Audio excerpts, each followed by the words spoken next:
vai entender as dimensões de uma forma panorâmica, obviamente, do livro de Daniel. Daniel é um livro que é repleto de riquezas. É um livro que aponta para o fim dos tempos. Ele tem muita semelhança, né, nas suas profecias com o Apocalipse. Mas não dá para a gente entrar nessa linha não, tá? Porque senão a gente vai bagunçar por aí. Tem muita coisa para falar de Daniel e a gente, na verdade, só tem um dia, que é hoje. Então a gente não vai poder falar sobre todos esses aspectos. Hoje, realmente, o que nós vamos fazer aqui é ter uma vista panorâmica do livro de Daniel. Então vamos lá.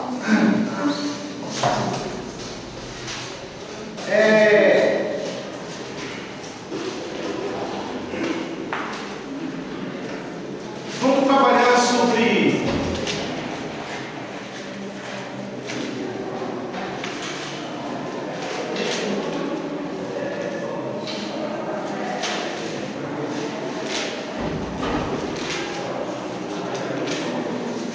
revelando mistérios. A gente pode trabalhar o livro de Daniel. Esse livro trata de revelação de mistérios. Vocês sabem que esse livro aqui ele foi inspirador para muita gente, né? Muita gente tem se dedicado ao estudo do livro de Daniel, porque é um livro que trata sobre o fim dos tempos. E esse livro tem sido objeto de estudo, de pesquisa, de muita gente, não só crentes, mas inclusive incrédulos também. E é um livro que tem revelado as verdades da palavra de Deus assim, de uma forma surpreendente. Porque as profecias de Daniel, gente, elas não são superficiais, elas não são profecias assim, que apontam para qualquer futuro. Não, ele é um livro específico. As suas profecias são muito detalhadas, são muito específicas. Então ela chama a atenção por isso, né? E é por isso que é interessante, porque quando você observa Daniel, você vê que muita coisa já tem acontecido em detalhes, como se o profeta realmente estivesse vivendo os nossos dias. Então o livro de Daniel é um livro cheio de riquezas, de detalhes em suas profecias. Por isso, a gente pode dizer que o livro de Daniel, ele é dividido, o livro de Daniel é dividido em duas partes. Então, se a gente pode trabalhar de uma visão panorâmica do livro de Daniel, a gente pode então trabalhar da seguinte forma. Quais são essas duas partes? A primeira seriam os aspectos, ou duas partes, ou dois aspectos, né? O primeiro aspecto é o aspecto histórico. Esse aspecto histórico, você vai ver isso do capítulo 1 ao capítulo 6 de Daniel. O segundo aspecto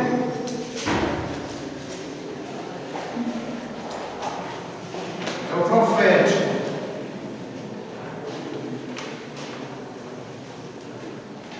Capítulo 7 ao 12. Então você tem Daniel dividido em duas partes: o aspecto histórico e o aspecto profético. Agora é importante a gente entender que até mesmo o aspecto histórico de Daniel é profético.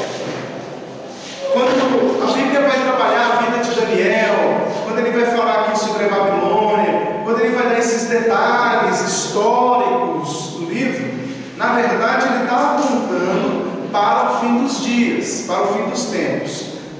A gente nas aulas aqui tem trabalhado no Gênesis. Desde Gênesis a gente tem falado que a história ela é cíclica, né? Você vai ver, por exemplo, Deus pega lá Gênesis, cria os céus e a terra. Depois ele vai recriar os céus e a terra. Você vai ver isso em Gênesis 1, no princípio criou Deus os céus e a terra. Depois você vai ver no versículo 2 que a terra ficou sem forma e vazia. E aí Deus vai então, em 7 dias ele vai fazer o quê? Recria a terra. E aí depois que ele recria a terra, a Bíblia diz que Deus vai depois, uma terceira vez, recriar a terra. vai ver esse Apocalipse, um novo céu e uma nova terra. Então você vai vendo que a história é cíclica. Você vai ver que, por exemplo, Deus cria no sexto dia o homem, né? E esse homem é criado à imagem e semelhança de Deus. Quando você vai para depois da criação de Gênesis, você vai ver agora uma nova criação para o novo céu e uma nova terra. O que acontece nesse novo céu e nova terra? Deus recria o homem de novo. Mas como que ele recria o homem? Em Jesus. Por isso Jesus é o segundo Adão. Porque a gente vai vendo que agora houve o primeiro e houve o segundo Adão. Ou seja, a história ela vai se repetindo. Na Bíblia, nada se cria, tudo se repete, né? Porque a gente vai vendo ela se repetindo ao longo da história.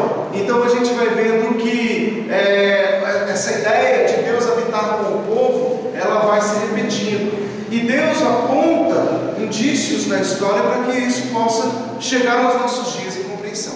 Por que nós pregamos que toda a Bíblia é para nós hoje?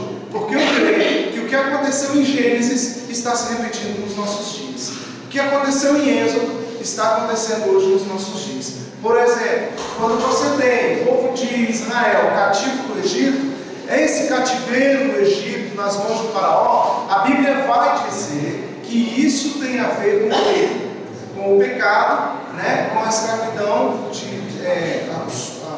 juízo, o domínio de Satanás sobre os homens. E ele vai dizer que o Egito é o mundo, é uma referência. Paulo vai dizer que a travessia do povo pelo Mar Vermelho é o que? O batismo.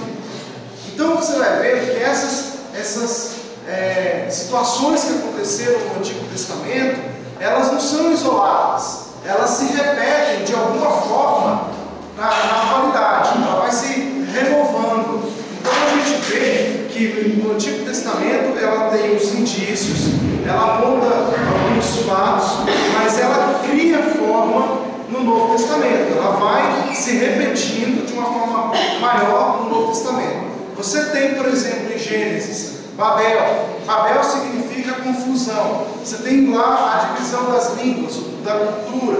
O povo agora vai se dividir em Babel. Você vai ter em Apocalipse o que? A grande Babilônia. O que é a grande Babilônia? Grande confusão. Você vai ter agora um tempo de grande confusão. O que você tem agora em Gênesis, na verdade em Apocalipse, ele se acentua, né? Ele fica maior, ele cria uma proporção gigantesca, porque na verdade as coisas vão se refazendo, tá? Daniel, a vida de Daniel é um reflexo da igreja. Daniel, na verdade, é a igreja. E onde que Daniel está? Ele está onde? Na Babilônia. Ele é levado cativo à Babilônia. Na Babilônia, a Babilônia, o que é a Babilônia? É um reflexo do sistema mundial que nós vivemos. Então a vida de Daniel não é apenas uma vida de um jovem que queria se santificar, não. É um espelho da igreja para os nossos dos últimos dias. A vida de Daniel reflete a vida da igreja dos últimos dias. E aí a gente vai ver esse paralelo de uma forma muito superficial, quero lembrar isso a vocês. Não estamos trabalhando aqui a profundidade do livro, o que é uma pena, mas por causa da limitação do tempo a gente vai ver isso de uma forma muito superficial. Mas isso já é o suficiente para você, quando ler o livro de Daniel, ter essa percepção, né, pega essas ferramentas que nós estamos passando para vocês entenderem, para você ter uma percepção desse livro de uma forma mais dinâmica, né, na leitura do seu texto, ok? Então, olha, nós podemos dividir o livro nesses dois aspectos, tá? O aspecto histórico e o aspecto profético. Então, você tem aí as profecias que tratam de grandes eventos através da história, e elas apontam para o fim dos tempos e revelam como se preparar para ele. Então, qual é a função da profecia na Bíblia?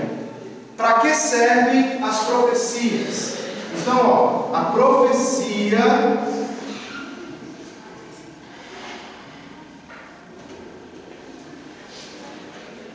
tem a função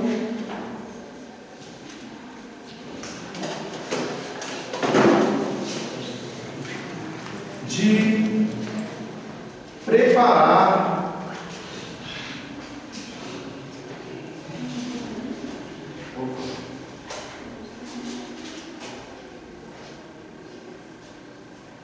o povo de Deus para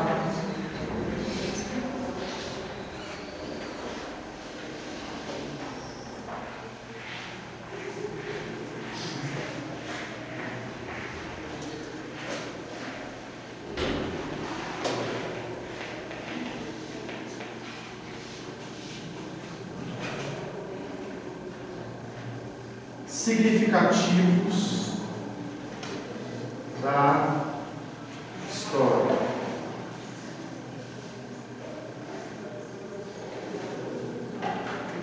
Isso é a função. Preparados para os eventos significativos da história. Então, nós vamos ter agora momentos significativos. Por exemplo, onde nós estamos nas profecias? O que já se cumpriu e o que vai se cumprir? Será que já está próximo a vinda de Cristo? Será que não? Hoje a gente está perdido, não é? A igreja fica perdida assim, ó. A gente não sabe muito bem o que já se cumpriu, o que vai se cumprir, onde que a gente está, onde não está. A gente fica meio solto. Mas isso não é porque falta profecia, é porque falta entendimento das profecias. A gente não tem hoje mais a pregação da função do ministério profético da igreja. Então a gente fica meio que solto. Será que falta muito tempo para Jesus voltar? Jesus disse que nós não saberíamos o dia e a hora da sua vinda. Ele deixa isso muito claro. Então a gente realmente não sabe dia e hora, mas ele diz que os tempos anunciariam a sua volta. Então nós sabemos quando estaria próximo a sua vinda. E aí nós temos os apontamentos proféticos mostrando se a sua vida está realmente próxima ou não. E a minha pergunta para vocês é: será que Jesus está voltando nesses dias? Quem acha que sim? Levanta a mão. Temos dois, né? O que você chama de nesses dias? Nos nossos dias, na nossa geração. Na nossa geração? Você acha que você vai ver Jesus voltar antes de você morrer? Nos próximos 50 anos? Nos próximos 50 anos. 50 anos. Não pode ser 50 anos. Daqui a 50 anos eu vou no mundo. 70. 70 também.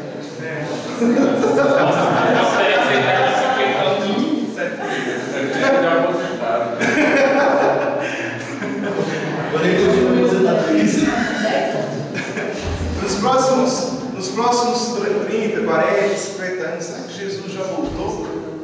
O que te leva a crer que Jesus já voltou nesses próximos 50 anos? Entende? Será que é o medo de você morrer? Não é? Porque tem gente que crê que Jesus vai voltar antes de morrer. Fazer que nem a Fausto assim, né? Ela já na velhicinha dela aí, ó, com 90 anos ela tô morrendo, achei que Jesus ia voltar, mas pelo jeito, e morreu. Né? E Jesus ainda não voltou não, mas isso não significa que a profecia errou. Era a expectativa dela de não morrer que, né, frustrou. E aí? Será que ele está voltando mesmo nessa geração? Será que nós estamos apegados nessa profecia por causa da nossa vida ou por causa do contexto profético que circunda a vinda de Jesus? É isso que a gente tem que ver. Porque o que falta ainda acontecer, você sabe? O que falta acontecer? Vamos ver isso, o Daniel vai dar a dica. Eu não sei se você vai ficar feliz ou triste, mas a gente vai ver. Olha lá. Vamos começar vendo a credibilidade desse livro, a importância desse livro. Eu queria que você abrisse comigo Mateus capítulo 24. Quando a gente vai para Mateus no capítulo 24, a gente vai ver Jesus trazendo a crônica dos nossos dias. Esse livro aponta para a nossa realidade, dos nossos dias. Então, o capítulo 24 de Mateus é um livro profético que trata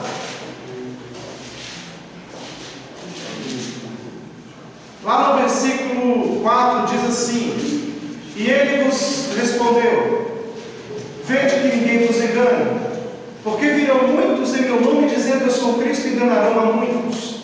Certamente ouvireis falar de guerras, rumores de guerras. Vede, não vos assusteis, porque é necessário assim acontecer, mas ainda não é o fim. Porquanto se levantará nação contra nação, reino contra reino, haverá fomes, terremotos em vários lugares, porém tudo isso é o princípio das dores. Então sereis atribulados, os matarão, sereis odiados de todas as nações por causa do meu nome. Nesse tempo muitos hão de se escandalizar, trair e odiar uns aos outros. Levantar-se-ão muitos falsos profetas e enganarão a muitos. E por se multiplicar a iniquidade, o amor se esfriará de quase todos. Aquele, porém, que perseverar até o fim, esse será salvo. E será pregado este evangelho do reino para todo o mundo, para testemunho a todas as nações, então virá o fim. Quando, pois, virdes o abominável da desolação, de que falou o profeta Daniel no santo lugar, quem lê entenda, então os que estiverem na Judéia, fujam para os montes. Quem estiver sobre o eirado, não desça a tirar de casa alguma coisa. Quem estiver no campo, não volte atrás para buscar a sua capa, ai das que estiverem grávidas e das que a lamentarem naqueles dias. Orai para que a vossa fuga não se dê no inverno, nem no sábado.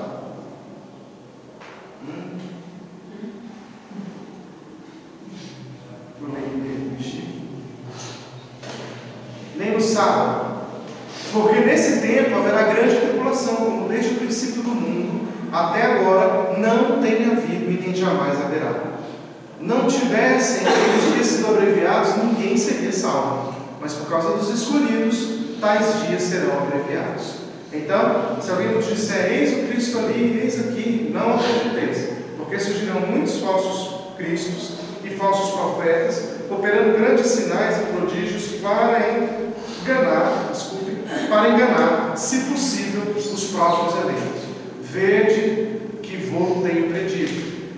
Portanto, se vos disserem, eis que ele está no deserto, não saiais, ele no interior da casa, não acrediteis, porque assim como o relâmpago sai do oriente e se mostra até o ocidente, assim é de ser a sua vinda, assim é de ser a vinda do Filho do Homem. Onde estiver o cadáver, aí se ajuntarão os abutres. Jesus está falando aqui sobre o fim dos tempos, e não é uma coisa muito bonita, né, do cenário que ele pinta aqui em Mateus 24. Parece algo muito tenebroso, algo muito terrível. E é mesmo, né? Não é uma coisa muito bonita de se ver. Mas Jesus está mostrando isso baseado em quê, gente? Por que Jesus está falando isso? Às vezes a gente acha que Jesus está chegando assim para os seus discípulos. Ele olha para eles e fala assim: discípulos, eis que vos digo, não do nada. Só que Jesus está falando isso, ele está contextualizando a profecia de Daniel. Jesus então estudou Daniel, entendeu a profecia de Daniel, e Jesus agora está pegando toda a profecia de Daniel ali, ó, e ele está falando: gente, deixa eu falar para vocês, em outras palavras, o que Daniel está querendo dizer. Por isso que ele vai falar lá, ó, quem lê entenda, né? Quem lê entenda sobre a profeta Daniel está entre parênteses. Por que ele colocou entre parênteses? Para explicar o que significa estudar o profeta Daniel. Então ele está falando na profecia de Daniel, leia a profecia de Daniel. Jesus está orientando os seus discípulos a estudarem Daniel. Leiam, estudem Daniel, porque ele vai falar sobre isso. Então Jesus está falando de uma profecia que não é uma profecia solta, que ele chegou ali, ei, teu pai está me mostrando, olha, estou vendo. Gente, não é assim.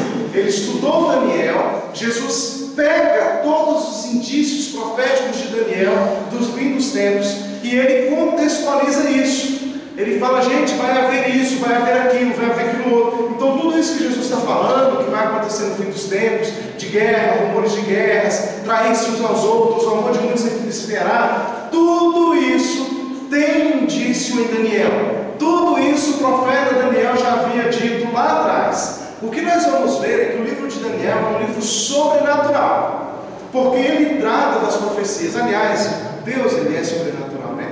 Porque o que Deus vai fazer? Deus, ele, a respeito do próprio rei Ciro, por exemplo, Deus vai falar de Ciro 150 anos do nascimento de Ciro. Entende? Deus canta a pedra lá atrás, Ele fala o que vai acontecer, e aí lá na frente a coisa acontece mesmo. Mas a ideia do ministério profético não é dizer apenas, não é prever o futuro, porque profecia não é provisão ou previsão. Profecia é conhecimento, é sabedoria, é preciso, porque sabe o que vai acontecer. Não é uma coisa, será, talvez, olha, opa. Não, é um indício claro do que vai realmente acontecer nos últimos dias. Vai acontecer isso, vai acontecer aquilo. O coração de vocês vai levá-los a isso, isso e isso. Então a profecia, ela não chuta, ela acerta. Entende? Não é algo assim, vamos prever o futuro. Não. Não é previsão de futuro. Profecia, ela sabe mesmo o que vai acontecer. Jesus está falando aqui do que iria acontecer no fim dos tempos. O propósito de Deus para as profecias, então, é preparar o seu povo, para o futuro, para os eventos significativos da história. O versículo 15, então, a gente vê o conselho que Jesus dá acerca de Daniel. Ele fala o seguinte: quando podereis a abominação da desolação de que falou o profeta Daniel, no lugar santo, quem entenda. Então Jesus está falando, leia e entenda, porque quando ele está falando sobre, quando virdes, esse virdes leia e entenda a abominação da qual falou o profeta Daniel. Jesus nos orienta então a conhecer essa profecia. Alguns historiadores vão afirmar que Daniel, ele não era profeta. A gente vai ter alguns eruditos dizendo que isso não é fato. Daniel não era profeta. Mas os eruditos também vão dizer que as palavras de Daniel, elas são cheias de misticismo, de simbologia não precisa, de são evasivos, que podem ser cheios de vários significados. Então, por exemplo, a profecia de Daniel pode significar isso, pode significar aquilo, pode significar aquilo outro, mas as profecias de Daniel, elas são muito, mas muito precisas, gente. Elas não dão margem para você ficar conjecturando, não, tá? Você vai ver que quando há esse tipo de conjectura, a própria pessoa se embanana na profecia, porque a profecia de Daniel é muito precisa. Jesus mesmo vai nos orientar a estudar o livro de Daniel. Qual é a época específica da aplicação do livro de Daniel? Eu queria convidá-lo a abrir a sua Bíblia em Daniel, capítulo 12.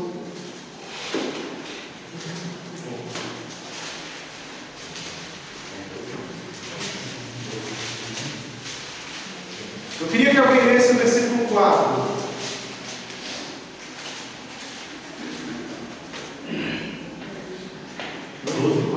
Lendo do 4 ao 9.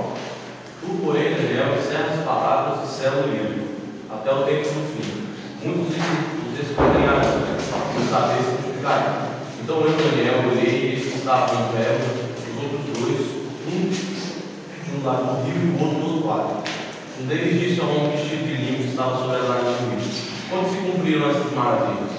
Ouviu um vestido de linho que estava sobre as águas do rio, quando levantou a mão direita e a esquerda ao céu e jurou, por aquele que vive eternamente, que seria depois de um tempo, 2 tempos e metade de um tempo.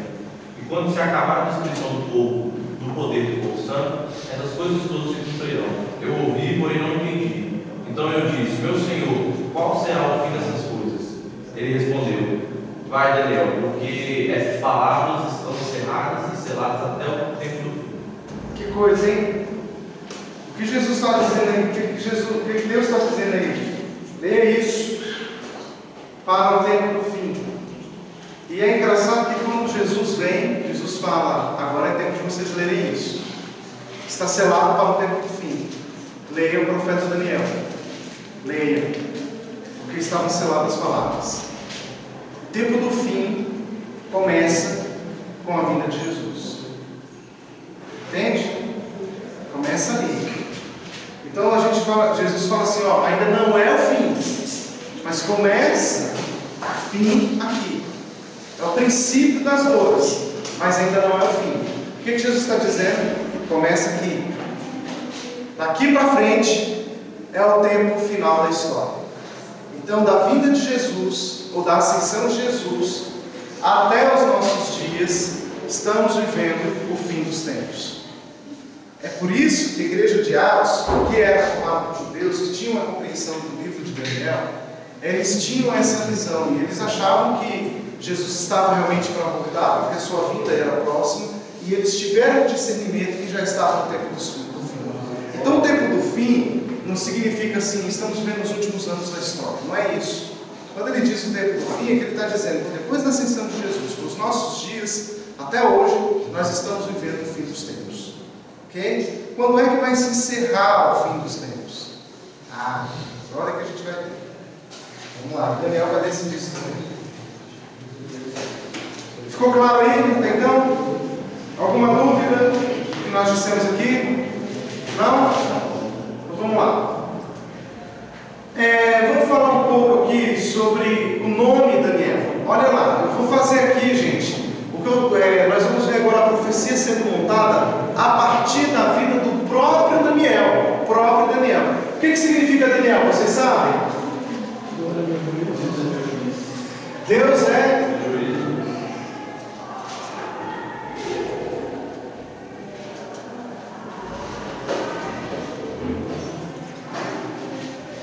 ou literalmente Deus é meu julgamento. Hoje a gente tem um conceito de juízo o seguinte: é uma pessoa que vai sentenciar para absolvição ou condenação, né? Juiz é aquele que condena ou absolve. No Antigo Testamento não era essa muito a visão que a gente tinha de juiz, não. Quando a gente vai para o Antigo Testamento, a visão que se tem de juiz, e o que o povo de Israel também tinha de juiz, era que o juiz era a pessoa que trabalhava com correção. Ele fazia o curso ser consertado. Ele acertava a linha, né? Estava torta, Israel estava vivendo uma vida torta, o juiz ia lá e, peraí, vamos acertar esse caminho, vamos endireitar as veredas do povo de Israel. Então o juiz era alguém que trabalhava com o povo no sentido de levar o povo à correção, a viver uma vida reta, plena diante de Deus, cumprindo plenamente as leis do Senhor. Essa era a função do juiz. Então ele orientava, ele era a pessoa que consertava os caminhos. Daniel vai ensinar, a partir do seu próprio nome, que Deus é quem vai tomar a terra em suas mãos e fazer tudo novo. Reinos nascem, fortalecem-se e caem, mas é Deus quem tem o domínio de todas as coisas. É bom a gente entender uma coisa: Daniel, ele vai trabalhar isso com o próprio nome dele, por Deus ser o juiz. Ele entende que Deus tem sobre si o domínio de todas as coisas. E Daniel revela, através da sua própria vida, a justiça de Deus. E começa pelo seu nome. Ele é justo. Deus é justo. Você imagina que no Antigo Testamento, quando os nomes eram dados, até no Novo também, o nome não era uma coisa como nós temos hoje, infelizmente, né? Porque hoje a gente escolhe pela beleza do nome. Acho tão bonito. João Marino, Washington, né? Eu acho tão bonito esse nome, Washington. Eu acho tão bonito, e vou colocar o nome do meu filho disso. Mas não, antigamente não era assim. Antigamente o nome tinha a ver com a identidade, com a missão, com a função. Então você imagina que quando Daniel recebe esse nome, Daniel, ele estava, então, quando o seu nome era chamado, estava sendo anunciado, apregoado, que Deus é juiz, que Deus é julgamento, que Deus é justiça. Deus é justiça. Oh, Deus é justiça. Então onde é que a justiça de Deus deveria parar? Até onde a justiça de Deus deveria chegar? É assim que a gente tem que pensar. Então Daniel não era simplesmente um Daniel, era a justiça de Deus. Então quando ele acordava de manhã, a sua mãe ia chamar, ela chamava cara. Quando ele foi levado à Babilônia, aí os babilônicos os babilônicos iam chamar Daniel, eles falavam: justiça de Deus. Deus é justiça. Deus é juiz, vem aqui. Olha como isso soava como uma ofensa para os babilônicos. Ei, Deus é juiz. Não, a gente só não dá esse nome, porque a Babilônia tem o verdadeiro juiz. A Babilônia é o grande império do mundo. A Babilônia que tem a justiça verdadeira. O resto não. Como é que a gente está chamando o Deus de Israel de juiz? Está vendo como é que era uma afronta? Não só à Babilônia, mas aos deuses da Babilônia. Então havia essa confusão. Por isso o nome de Daniel é mudado, né, gente? A gente vai ver sobre isso. Tá? O versículo 1 e o 2, vamos lá? Daniel, capítulo 1, versículo 1 e 2. Vamos aqui dar uma olhada aqui, porque esse livro de Daniel, ele vai trabalhar isso aqui, ó. O bem e o mal. O certo e o errado. O livro começa com esse conflito, tá? Contando essa briga entre o bem e o mal, o certo e o errado. Vamos lá, versículo 1 e 2. No ano terceiro do reinado de Jeoaquim, rei de Judá, veio Nabucodonosor, rei da Babilônia, a Jerusalém e a sitiou. Então a gente vê aqui o bem, o certo, Jerusalém, Judá, e a gente vê o errado, o rei da Babilônia, Babel, ou a Babilônia, né? O certo e errado. Babilônia sitia Jerusalém, vai a Jerusalém e a sitia. Verso 2.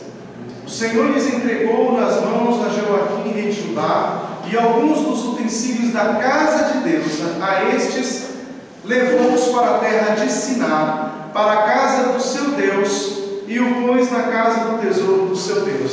Você está vendo como é que há uma sutilidade aqui nesse texto? Ele está dizendo que Babilônia invade Jerusalém. O Deus de Israel se submete, entre aspas, ao Deus da Babilônia. Os utensílios da casa de Deus vão agora servir ao Deus dos babilônios. Então agora o mal aparentemente começa a vencer o bem, o errado dominando o certo. E isso acontece com a nossa vida, né? Continuamente essa guerra entre o bem e o mal está posta diante de nós. E cara, será que, por que o mal está prevalecendo? Por que isso está acontecendo na minha vida?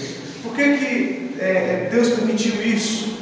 Por que o errado está prevalecendo? Por que aquela pessoa que me tripudia, que fala mal do meu Deus, que fala mal da minha fé, que zomba de mim, da minha fé, está mais feliz do que eu? Por que está acontecendo de eu estar vivendo essa vida de enfermidade? Por que aconteceu de agora meu filho sofreu um acidente, ficar paralítico, tetraplégico? Por que acontece isso? Não era para ser ao contrário? Por que o mal está vindo sobre mim? Por que está cometendo essa maldição na minha família, na minha casa? Por que o mal está vindo sobre mim? Se Deus é bom, por que Jerusalém está sendo cativa da Babilônia? Por que o povo de Deus vai se submeter agora ao povo do diabo?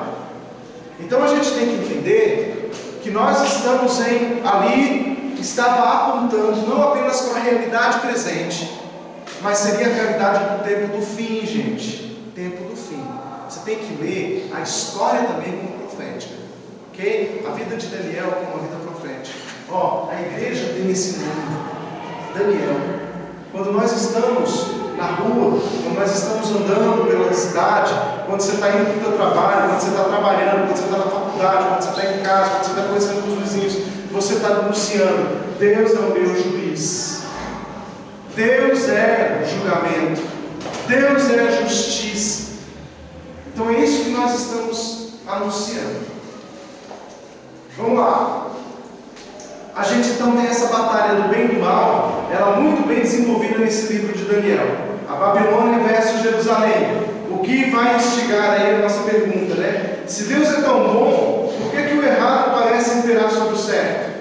Parece que o errado está sempre no trono, né? Está sempre reinando. Daniel 1 então vai introduzir esse tema polêmico.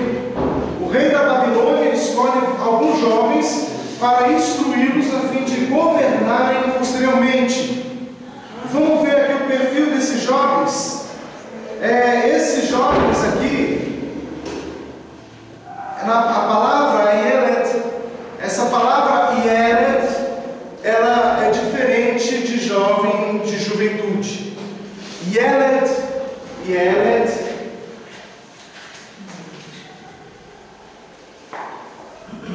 jovem. Esse jovem aqui é igual a adolescente, que está ainda em formação.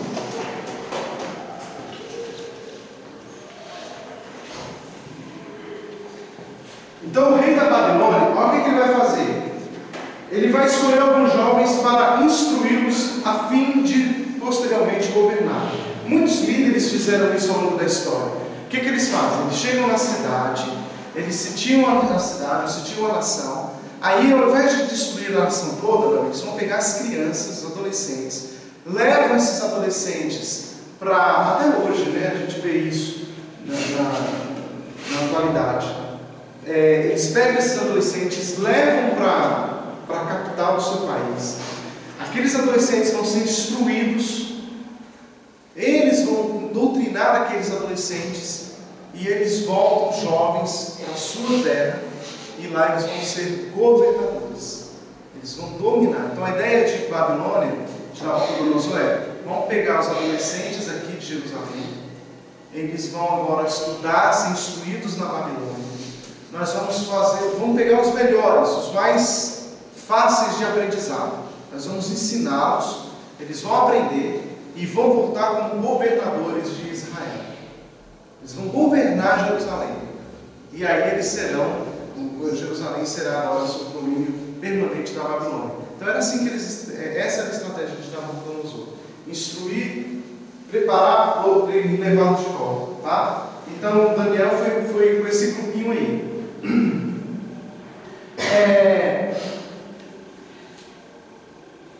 Vamos ver o versículo 6 e o 7 de Daniel. Alguém pode ler? 6 e 7, Daniel 1. Entre eles se achavam os filhos de Judá, Daniel, Ananias, Misael e Azarias. O chefe dos eunucos lhes pôs outros nomes, a saber, a Daniel, Beltesazar, a Ananias, o de Sadraque, a Misael, o de Mesaque, e o de Azarias, e a Azarias o nome de Abednego. Por que houve a mudança desses nomes? Por quê? Vou mostrar um negócio para vocês aqui.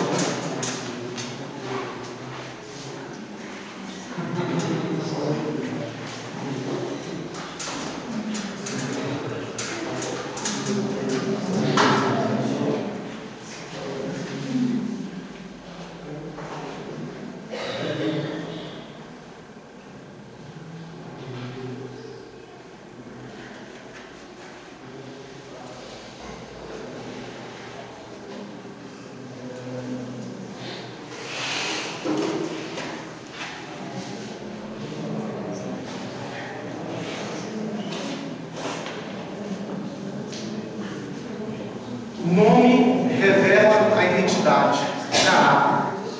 Quando Deus dá o nome de Adão, Ele está dizendo bem que você é humanidade. Porque Adão era toda a humanidade que existia na terra. E a partir de Adão e Eva, a humanidade se multiplica. Adão se multiplicaria na terra. E assim a imagem de Deus estaria sendo expressa plenamente na terra. Então, quando a gente fala de nome, a gente está falando de quê? Identidade, de caráter.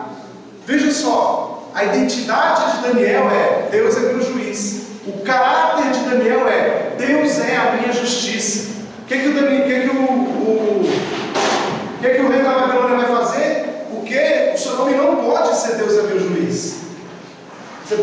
tirar isso aí.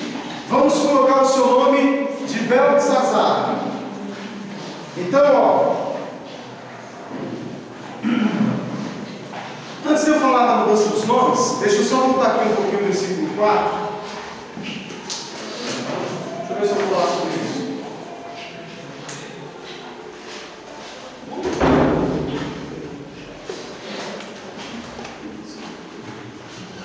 Eu vou falar sobre isso depois. Então vamos continuar. Olha lá. Por exemplo, a gente vê que o próprio nome Jacó, que significa agarrado ao calcanhar, depois Deus muda ele, porque ao agarrado ao calcanhar, a ideia de Jacó, quando Jacó tem esse nome, a ideia era perseverança, né? Então, na verdade, o que significa Jacó? Literalmente é agarrado ao calcanhar, mas o sentido é perseverança. Jacó, perseverança, o que não abre mão, o que está disposto a lutar, a se prender aquilo. Oi, pode falar. Só uma dúvida, o que então ficou conhecido Jacó como trapaceiro? E tem gente que sempre fez, né? Trapaceiro, enganador, usurpador. Porque ele vai fazer isso, mas aí as pessoas acham que o nome dele, isso acabou virando uma tradição, né? Porque aí as pessoas pegaram esse ponto de deficiência de Jacó e colocaram como suplantador, como enganador. Mas, na verdade, isso não é o sentido do nome. O nome é perseverança. A ideia de Jacó é perseverante. Tá? Isso foi mais uma tradição que a igreja teve. Mas também tem o irmão de Jacó, Esaú, em uma parte da história ele vai fazer um trocadilho, que no hebraico parecido, aí vai fazer um trocadilho, entendeu? Porque ele está com raiva dele. E vai fazer um Foi chamado de enganador. Mas a ideia é que essa entra como uma tradição que a igreja absorve. Só que, na verdade, a ideia, o nome Jacó você é perseverante, tem a ver com perseverança. Só que o que vai acontecer? É que Deus vai mudar o nome de Jacó, de perseverante, para, olha só, para Israel. O que significa Israel? Israel significa lutando com Deus e prevalecendo. Seu nome não vai ser perseverante, não vai ser agarrado ao calcanhar. Você não vai ser conhecido pela sua perseverança. Você vai ser conhecido por lutar com Deus e prevalecer. Ou seja, lutar com Deus e prevalecer é o resultado da perseverança. É o avanço. Você não vai apenas perseverar, você vai vencer. Você vai prevalecer, porque você vai estar com Deus. Deus muda o nome de Jacó, tira a identidade de um guerreiro para colocar uma identidade de vencedor. Entende? Deus vai fazendo isso. Ele vai, olha, vou te dar o nome, porque na verdade não é porque fica mais bonitinho esse nome, né? É porque isso te dá identidade. Saulo, por exemplo, sai de perseguidor para quê? Para Paulo, discípulo. Então, há mudanças no nome, significa mudança de identidade. Daniel, Deus é meu juiz. Então, eles revelaram nomes que correspondiam aos deuses pagãos na Babilônia. Daniel e os seus amigos recebem nomes babilônicos. Olha o versículo 7, então, que a gente leu, né? Daniel vai receber o nome, vamos colocar os nomes aqui? Ó, Daniel, me ajuda para eu não confundir aí. Beltesazar, com Z, né? Dois S. Beltesazar, com Z. Beltesazar. O outro é? Ananias. Isso mesmo. Ananias com H.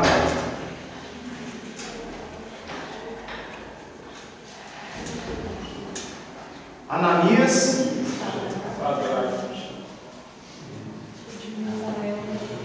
Sadraque, outro, Misael, Mesaque.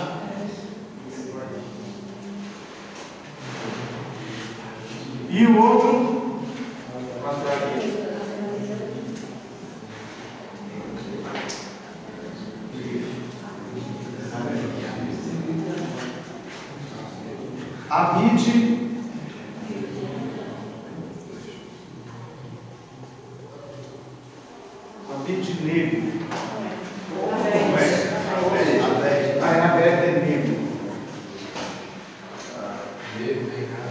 Abednego. Muito bem, são esses pouquinhos aí. Agora olha só, vamos ver aí. Eles tiraram o nome judaico deles, o nome hebraico deles está aqui. E agora eles têm esses nomes, os nomes da Babilônia. Esse é o nome babilônico deles. Eles foram mudados os nomes. Vamos ver o que significa cada um? Daniel significa o quê? Deus é meu juiz. Tira esse nome para colocar Beltesazar, que significa guarda, o guarda dos tesouros escondidos do Deus Bel.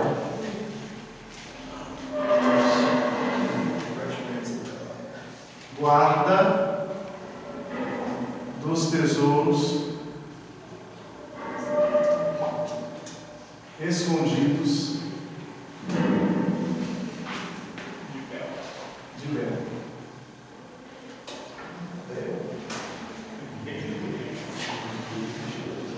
Esse é o significado do nome Beltesazar. Gente, o rei da Babilônia achava que estava fazendo a grande coisa, a grande transformação.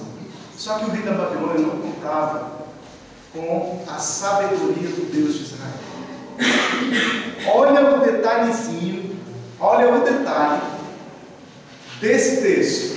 Olha o versículo 2, de novo. Vamos lá, capítulo 1, versículo 2. Olha o que Deus fez, hein? Olha o que Deus fez.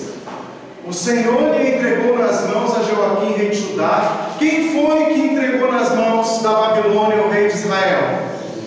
O Senhor. O Senhor entregou nas mãos a Joaquim, rei de Judá. E o que mais que ele entregou? Os utensílios da casa de Deus. E este os levou para a terra de Siná, para a casa do seu Deus. Quem era o Deus? Bel. E o pôs na casa do tesouro do seu Deus. Olha o que aconteceu. Os utensílios sagrados do templo de Jerusalém foram parar e foram os tesouros escondidos de Bel. Quem ficou responsável por guardar os tesouros escondidos de Bel? Daniel. Entendem isso? Daniel ficou responsável por guardar os utensílios sagrados da casa de Deus. Ele não estava servindo a Bel, ele estava servindo ao Deus de Israel. Mesmo com a mudança de nome, ele continuou servindo ao Deus de Israel. Ele ficou responsável mesmo pela guarda dos tesouros. Mas os utensílios que estavam dentro da casa desse Deus pagão eram os utensílios sagrados. A menorá, a mesa, estava lá. E ele ficou responsável por estar em contato com essas coisas. Onde ele poderia então adorar o Deus de Israel ali, ó, pegando aqueles utensílios e lembrando-se do templo de Jerusalém, até mesmo podendo fazer suas orações. Bem, então é importante a gente ver esses detalhes, tá? Vamos ver essa Ananias. Ananias significa o Senhor é bondoso comigo. Ananias, o Senhor é bondoso comigo. Foi mudado para Sadraque. O Senhor é bondoso comigo, que significa, a Sadraque significa inspiração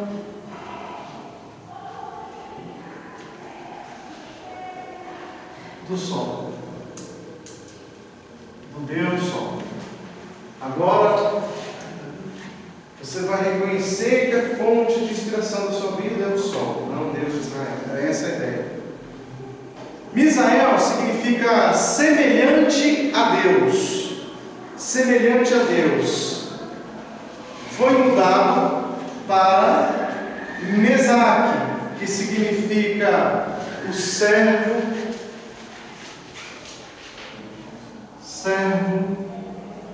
da deusa Sheba.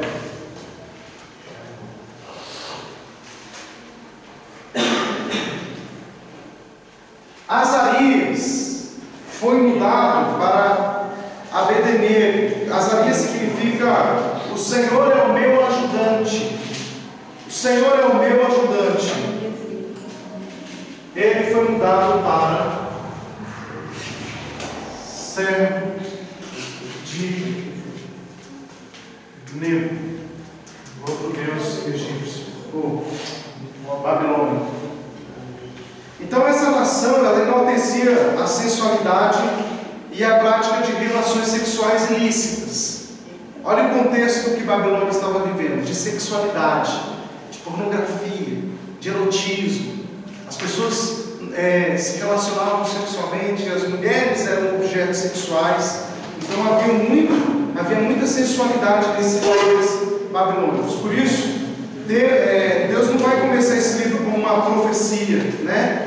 Mas ele vai contar a história do cativeiro da Babilônia, porque ele sabia que este seria o perfil do fim dos tempos. O que Deus estava mostrando é que, assim como a Babilônia estava vivendo um contexto de pecado, assim também aconteceria no fim dos tempos. Como a gente vê hoje, isso não é apenas no Brasil, a sensualidade, a sexualidade é algo que está no mundo inteiro, gente. Com a internet, então, a gente tem isso aí, ó, saltitando pelas nações da terra. Eu estava vendo um documentário no Discovery sobre isso, e eles estavam falando que a indústria pornográfica, ela é a indústria que mais gera lucro hoje nos Estados Unidos. As pessoas fazem mais sucesso hoje com a indústria pornográfica do que com o cinema. No cinema você vai ter o ator X, o ator Y, que vai ganhar bem. Mas na maioria, a maioria média é menos do que a indústria pornográfica. Então a indústria pornográfica movimenta bilhões de dólares por ano. Bilhões e bilhões. Então ela é uma indústria bilionária. As pessoas estão ganhando dinheiro a rodo. Por quê? Porque as pessoas não param de consumir sexualidade. Não param de consumir pornografia. E isso afeta diretamente os relacionamentos familiares. E isso enaltece o egocentrismo. Porque as pessoas vão procurar nos filmes, nos vídeos, o padrão de mulher perfeita. E isso vai, o homem perfeito, isso para enaltecer sua área sexual. Então essa sensualidade, essa sexualidade, ela tem afetado inclusive os nossos valores familiares. E isso tem, hoje, por exemplo, você vê muito lesbianismo, muito homossexualismo em geral, né?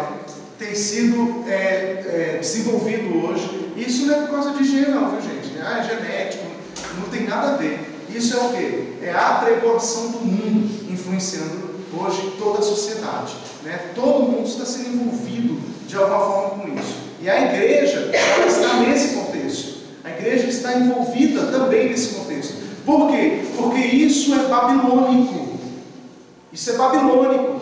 São os valores da Babilônia nos últimos dias. E a Bíblia estava dizendo que isso aconteceria nos últimos dias.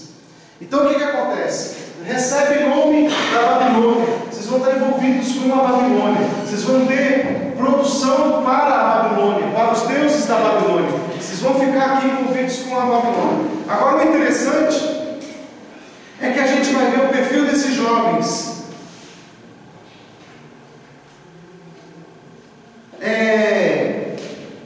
Daniel vai começar com um homem que está longe desse contexto. É um jovenzinho que vai ficar longe desse contexto babilônico.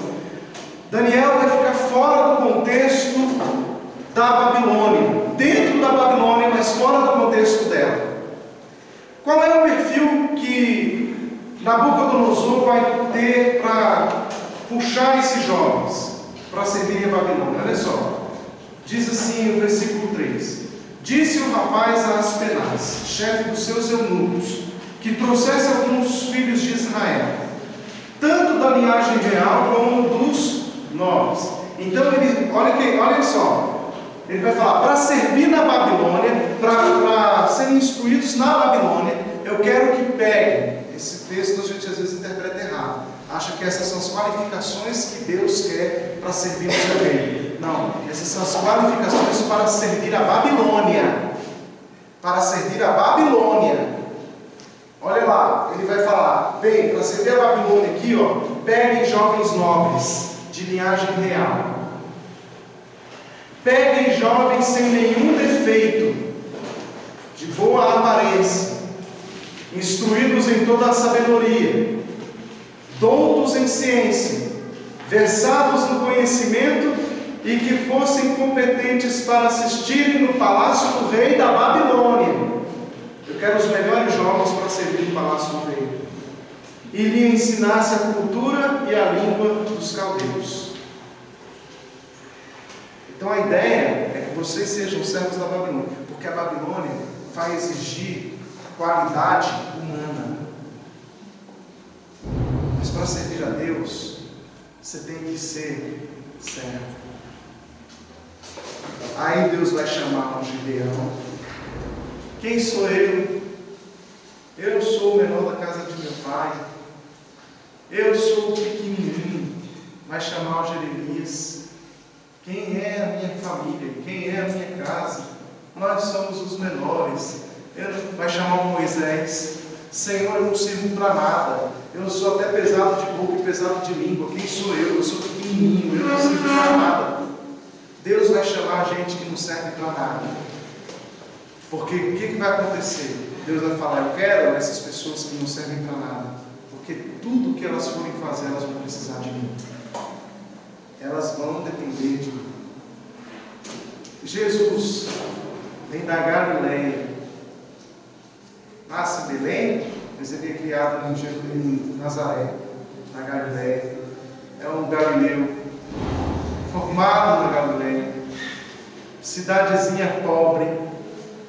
Todo Israel já era pobre, mas Galileia então era um caos. E lá Jesus foi formado, lá Jesus foi instruído. Ele vai para o centro, ele vai para Jerusalém. Chega lá, os rabinos que eram formados em Jerusalém chegavam para Jesus e iam debater com Jesus. Jesus esbanjava sabedoria, conhecimento sobre eles. Eles ficavam perdidos. Quem é você? Você é formado em qual universidade rabínica aqui de Jerusalém? Jesus vai falar: eu sou formado na Galileia. O que na Galileia? Pode ter alguma coisa boa vinda de lá? Pode sair de lá alguma coisa boa? Porque Deus vai pegar o menor. Porque o menor, ele não tem força, ele não tem... É esse. Deus vai falar: você vai servir. Porque você vai depender de mim. Já para servir na Babilônia, o rei Nabucodonosor vai querer uns caras mais capacitados, cheios de sabedoria. Que eu quero no meu palácio, para servir no palácio do rei, para serem instruídos aqui no palácio do rei. Homens de boa aparência, né? Homens de boa aparência, homens que sejam instruídos, fáceis, inteligentes, instruídos em toda a sabedoria, doutos em ciência, versados. Mas esses aqui eram jovens que ele estava pegando, adolescentes, que tinham essas qualificações, porque ele queria instruí-los para o governo, né? Então ele vai pegar o melhor, tá? Para quê? Olha lá, ó. Por que eu estou falando isso? Por causa do versículo 4. Ele diz lá no finalzinho do 4 que lá, ó: assistirem no palácio do rei e lhes ensinasse a cultura babilônica e a língua dos caldeus. Então eles vão aprender a cultura e a língua dos caldeus, que é babilônico, entendeu? Porque a ideia era o quê? Era influenciar Jerusalém. Essa era a ideia, tá? Então vamos lá. Verso 8. Daniel vai ficar fora desse contexto, porque olha o que diz o versículo 8. Resolveu Daniel firmemente não se contaminar com as finas iguarias do rei, nem com o vinho que ele bebia. Então pediu ao chefe dos eunucos que lhe permitisse não contaminar-se. Essa palavra é interessante, porque a Bíblia diz assim: resolveu firmemente. A sua tradução não sei como é que está, mas a palavra aqui no original é leve. Essa palavra leve significa que ele decidiu em seu coração, no seu interior, não se contaminar. Foi uma decisão de alma, foi uma decisão da sua psique, coração. Porque coração na Bíblia está ligado não somente às emoções, mas o coração, ele é a representação da alma. Ok? Coração na Bíblia representa a alma. De todas as coisas, diz Provérbios, que se deve guardar, guarda o teu. Por quê? Porque dele procedem as saídas da vida. Então o coração é o centro, o coração é o núcleo da alma. Então Daniel, ele decidiu aonde? No coração, não se contaminar. E aí diz o texto: não se contaminar com as iguarias. Então foi uma decisão que partiu de quem? Daniel. Foi ele que resolveu no seu coração. Então o que Deus está tentando mostrar aqui é que a forma de vencer no fim dos tempos é com a decisão do coração. Assim como Daniel prevaleceu sobre a Babilônia, a igreja também vai prevalecer nos últimos dias. Mas qual é o critério? Quais são os indícios, os recursos para vencer a Babilônia nos fins dos dias? Decidir no coração não se contaminar. Como é que a igreja vai vencer nos últimos dias? Como é que a gente vai vencer? Diga assim, ó: a igreja que vai prevalecer no fim dos tempos é a igreja que decide no seu coração não se contaminar. Ô, gente, ó, então veja só, como é que a gente vai viver um evangelho triunfante? É decisão de coração. Está tudo na alma aí, ó. Se você não decidir no seu coração, e nós falamos de coração, não é somente sentimento, nós estamos falando de uma decisão de alma. O que é alma? Psique, intelecto, mente, razão, entendeu? Raciocínio, lógica, sentimento. Então você não está decidindo apenas por uma questão de emoção. Eu vou decidir agora porque eu estou sendo tocado, ai que lindo. Não, isso não pode ser assim. Eu estou decidido porque essa é a verdade. Essa é a verdade. Eu não vou abrir mão. Daniel decidiu no seu coração. Ele não esperou um lindo culto em Jerusalém para ser tocado. Ele decidiu porque ele sabia que essa era a verdade. Eu não vou me contaminar. Ficou envolvido no contexto babilônico de sensualidade, sexualidade, de idolatria. Mas ele falou: eu não vou me contaminar. Eu não vou comer das iguarias do rei. Por que ele não queria comer? Porque lá eles faziam um lindo jantar na Babilônia ritualístico. E esse jantar ritualístico, eles ofereciam carnes de diversos tipos para os deuses. E aí o que acontece? Daniel estava lá no palácio. E ele tinha que participar desse ritual. Ele tinha que estar lá no palácio do rei. E ele teria que comer da comida. De repente, se fosse a gente lá, a gente ia falar: é melhor comer do que morrer, né? Eu vou comer aqui, porque senão, além de eu passar fome, porque era a única comida que era servida naquele ritual, naquela semana, era aquela comida do ritual. Então você teria que comer aquela comida ou você passaria fome. Aí, para não passar fome, para não morrer de fome, eu vou comer a comida sacrificada aos ídolos. Só entrava, inclusive, no palácio, as comidas sacrificadas, porque era uma adoração contínua. O que Daniel vai fazer? Daniel vai falar: eu me permita não comer dessa comida sacrificada, porque eu decido morrer a comer dessa comida sacrificada.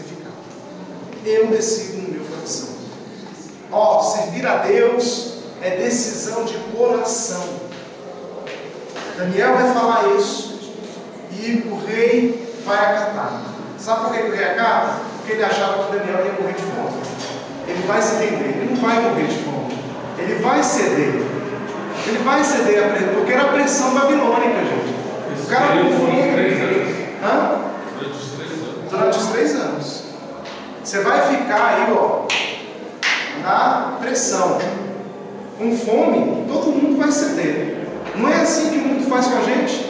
Água mole em pedra dura, né? Tanto bate até que fura esse problema. Então vamos lá, vamos continuar insistindo com a sensualidade, vamos continuar insistindo com a idolatria, vamos continuar insistindo com a falta de tempo. Você sabia que Daniel também vai profetizar isso, né? Que a falta de tempo aconteceria no final dos tempos com os homens.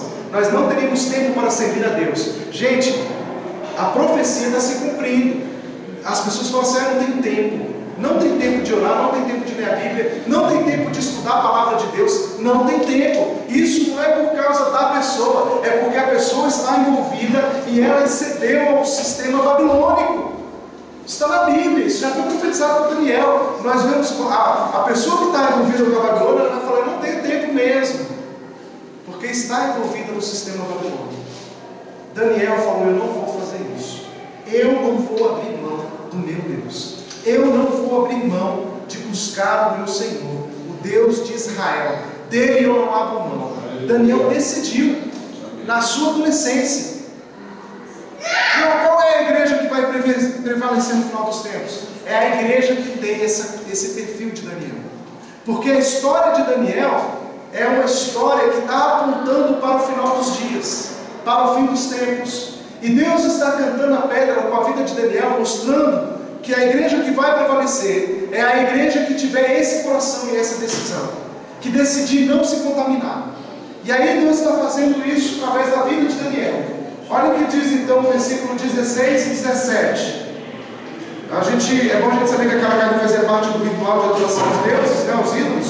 Daniel então não quis comê-la, por mais fome que ele tivesse. Aquela carne não era escolhida conforme a lei de Deus, por isso ele não iria comer. Verso 16 e verso 17. Até porque os babilônios estavam muito preocupados se a carne era sagrada ou não, se ela cumpria os quesitos da lei ou não, né? E Daniel era um judeu, então ele vai isso também. Verso 16 e 17. Com isso, olha só. O cozinheiro-chefe tirou deles as finas iguarias e o vinho que deviam beber e lhe dava legumes. Daniel só comia os legumes, porque as carnes eram sacrificadas. E ele viveu então na Babilônia comendo legumes. Verso 17 diz: a estes 4 jovens Deus deu o conhecimento e a inteligência em toda a cultura e sabedoria, mas a Daniel deu inteligência de todas as visões e sonhos. Preste atenção nisso. A igreja dos últimos dias é uma igreja que precisa ter visões e sonhos. O que você tem em Joel capítulo 2 com respeito aos últimos dias? Qual é a profecia de Joel? Qual a profecia de Joel? Vocês lembram? Joel capítulo 2, abra sua Bíblia lá. Exatamente.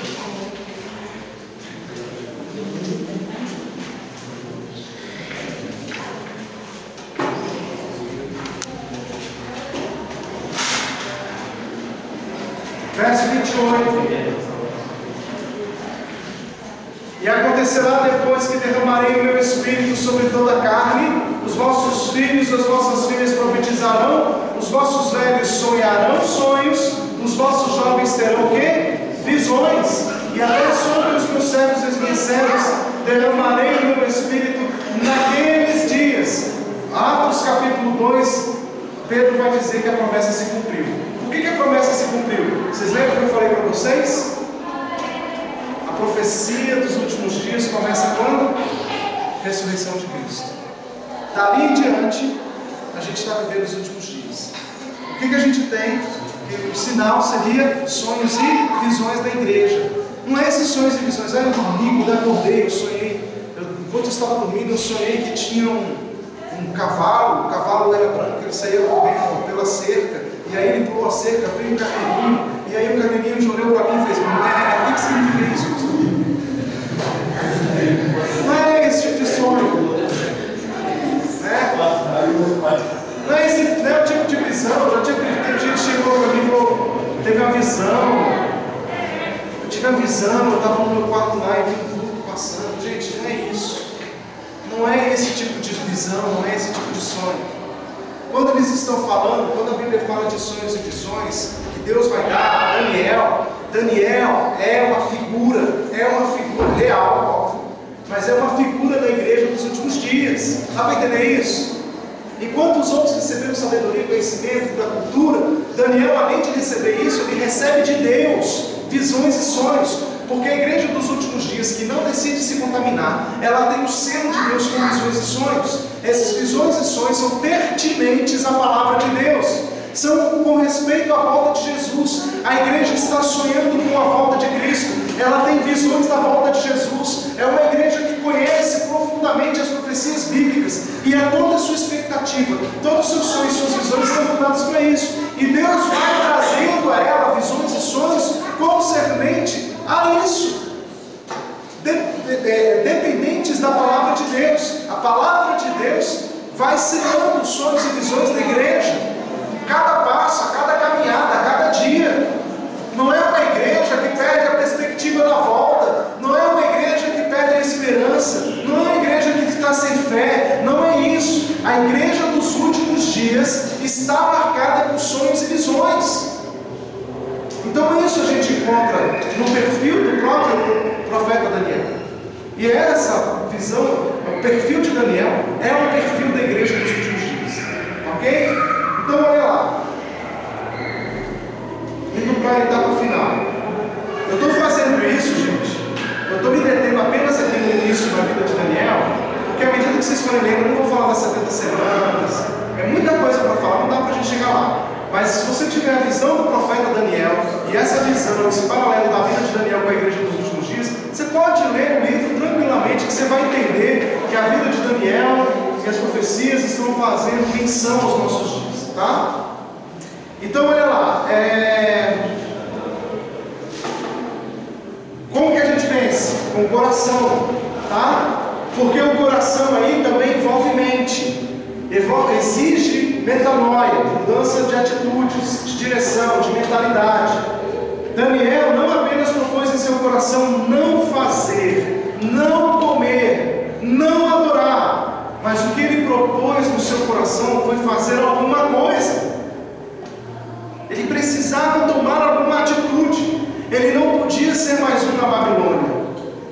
O grande problema é que nós, como igreja dos últimos dias, ou a igreja dos últimos dias, nós pensamos da seguinte forma: eu não vou me contaminar.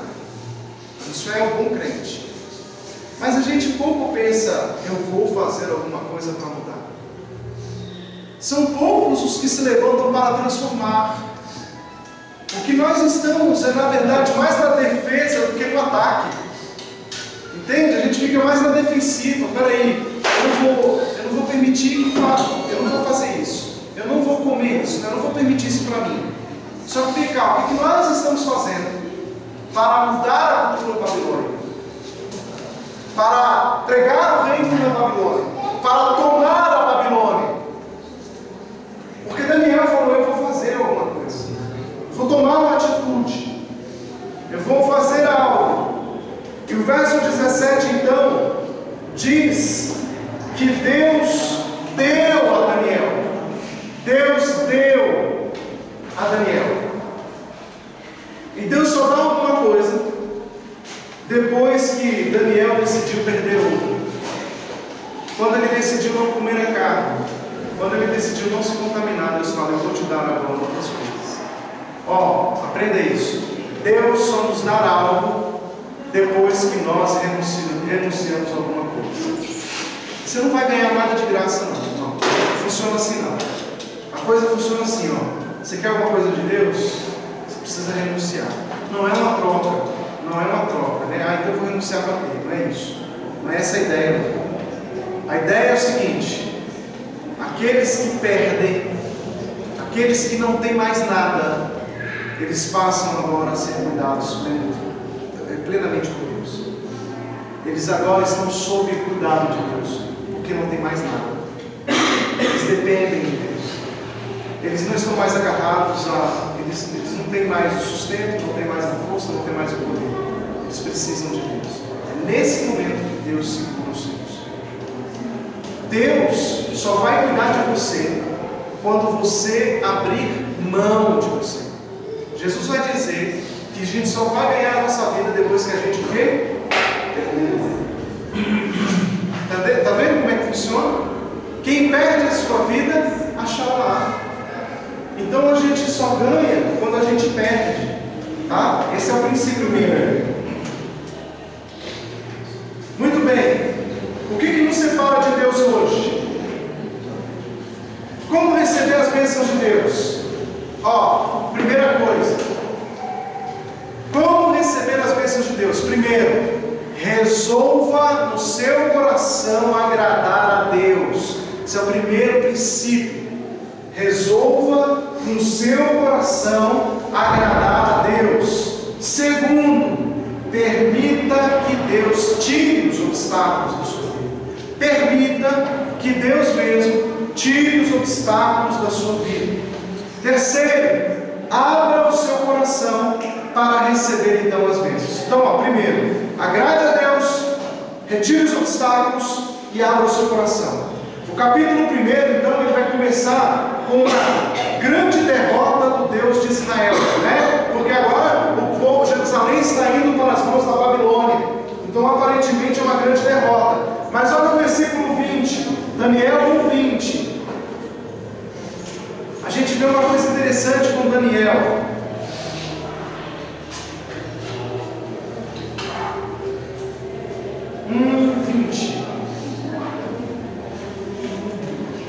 Então, em toda a matéria de sabedoria e de inteligência sobre que o rei lhes fez perguntas, o achou 10 vezes mais doutos do que todos os magos e encantadores que havia em todo o seu reino. Daniel se sobressai. Daniel passou em todos os testes. O verso 21 continua assim: Daniel continuou até o primeiro ano do rei Ciro. Ele continuou. Passaram-se os reis, mas Daniel ficou. Daniel passou pelo império babilônico todo, e ele foi até o império Medo-Persa, que é o império de Ciro. É isso aí. E aí o que acontece? A reinada de Nabucodonosor foi de 605 a.C. até o 539 a.C. Foi esse o período. 605 a 539 foi o período do Império Babilônico. 539 Ciro assume, né, o Império Medo-Persa toma a Babilônia, e aí o Ciro se torna grande império na época. E aí, a partir de 539, então, Babilônia perde seu império. Daniel então continuou desde a Babilônia até o Império Medo-Persa. A Babilônia deste mundo vai entrar em colapso para que imprima um novo império. Deixa eu falar uma coisa para vocês. É sempre assim na história. Um império se levanta, se fortalece, aplica os seus princípios, o seu domínio, todo mundo fica subjugado a ele. Até que, com novas alianças, surge um novo império. Na história sempre acontece isso. Um império ele não nasce sozinho, ele firma alianças. Você vê, o próprio Hitler fez isso, né? Você vê, Napoleão fez isso. Para levantar impérios você precisa fechar acordos, alianças com outros povos, com outras nações. E com essas alianças, o que vai acontecer com vocês, com essa nação? Ela se fortalece, forma-se um grande império para destruir o outro. Então, para que se vença impérios, é necessário que se feche o quê? Alianças. Agora deixa eu falar uma coisa para vocês. Quando a Bíblia fala sobre isso, a Bíblia está mostrando que esse sistema não vai mudar até a volta de Jesus. Só que tem uma coisa: para Jesus voltar, foi estabelecido o quê? Uma nova aliança do seu sangue. Hoje, o Império Babilônico é um império mundano, mundial. É o maior império que existe hoje. Eu ia falar da estátua de Daniel, mas não vai dar tempo. Ouro, prata, bronze e barro. Sendo que o império de barro é o império romano. A própria Bíblia vai mostrar isso. O primeiro é o babilônico, que é o de ouro. O segundo império é o império do peito prata, que é o Medo-Persa. O terceiro império é o império de bronze, as duas pernas, que que é o império, aliás, que é o cinturão, né? As pernas não, é o quadril aqui, que é o império de bronze greco, Grécia, e Roma, que se divide. E Roma vai continuar o seu império sobre toda a terra até o fim dos tempos. E é o que está acontecendo. Porque aí, veja só, se Roma não está imperando hoje, quem é que está? Entende? A Bíblia diz que o Império Romano, os valores, os dogmas romanos, a doutrina romana, a religião romana, ela iria imperar sobre o mundo hoje. E está imperando. E ela está imperando até o fim dos tempos. A gente vai ver que a Europa vai tentar fechar acordos, porque a Bíblia diz que os 10 reinos se subdividiriam, estariam divididos, eles tentariam se unir através de casamento e não conseguiriam. Está lá em Daniel. O que ele está dizendo é que esse grupo ficaria dividido até a volta de Cristo. O que acontece com a Europa, por exemplo? A Europa, os seus 10 reinos, tentou se unificar várias vezes, através de casamento, inclusive. Né?